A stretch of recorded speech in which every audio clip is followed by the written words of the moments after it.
বাংলাদেশ আনসার ও গ্রাম প্রতিরক্ষা বাহিনীর উপপরিচালক প্রশাসন কর্নেল মোহাম্মদ ফয়সাল আহমদ ভূঁইয়া বলেছেন, ইতিপূর্বে বিভিন্ন সময়ে যে ত্রুটি বিচ্যুতি ছোটখাটো বৈষম্যের পরিস্থিতি তৈরি হয়েছিল সেটা নিরসনের চেষ্টা চলছে। স্বচ্ছতা, নিরপেক্ষতা, জবাবদিহিতার সম্পূর্ণ নিশ্চিত করা হচ্ছে।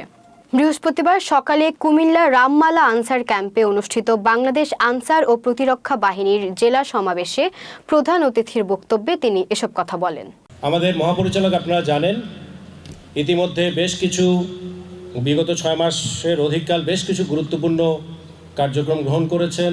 ইতিপূর্বে বিভিন্ন সময়ে যে সকল ত্রুটি বিচ্যুতি বা ছোটোখাটো যে সকল বৈষম্যের পরিস্থিতি তৈরি হয়েছিল, এটা রেশনের দিক থেকে হোক, এটা ভাতার দিক থেকে হোক, এটা নিয়োগের দিক থেকে হোক, বা এটা পোশাক বা অন্যান্য সুবিধাগুলোর বা কল্যাণের বিষয়ে এটাকে কার্যকরীভাবে নিশ্চিত করার চেষ্টা করছেন। এবং আমি আপনাদেরকে বলতে পারি, সদর দপ্তরের তরফ থেকে স্বচ্ছতা, নিরপেক্ষতা এবং জবাবদিহিতা সম্পূর্ণভাবে নিশ্চিত করা হচ্ছে।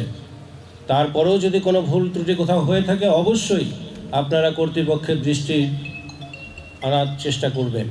নিঃসন্দেহে এটার সঠিক ব্যবস্থা গ্রহণ করা হবে।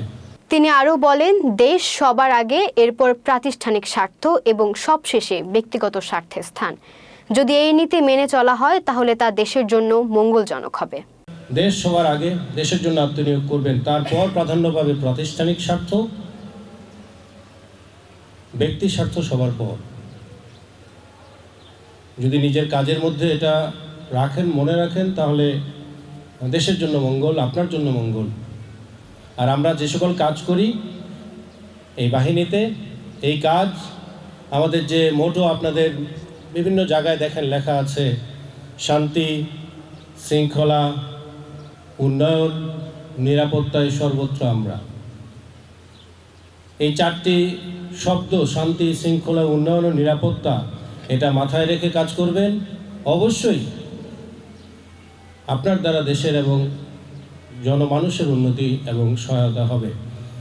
কুমিল্লা জেলা রেঞ্জ কমান্ডার মোহাম্মদ মাহবুবুর রহমানের সভাপতিত্বে আয়োজিত এই সমাবেশে বিশেষ অতিথি হিসেবে উপস্থিত ছিলেন 10 বিজিবি ব্যাটালিয়নের উপ অধিনায়ক মেজর আরাফাত, অতিরিক্ত জেলা প্রশাসক ফাহমিদা মুস্তফা, অতিরিক্ত পুলিশ সুপার সাইফুল মালিক, রামগঞ্জ 18 আনসার ব্যাটালিয়নের পরিচালক শিরিন সুলতানা, 5 আনসার ব্যাটালিয়নের পরিচালক জানে আলম সুফিয়ান এবং জেলা কমান্ড্যান্ট মোহাম্মদ রাশিদুজ্জামান।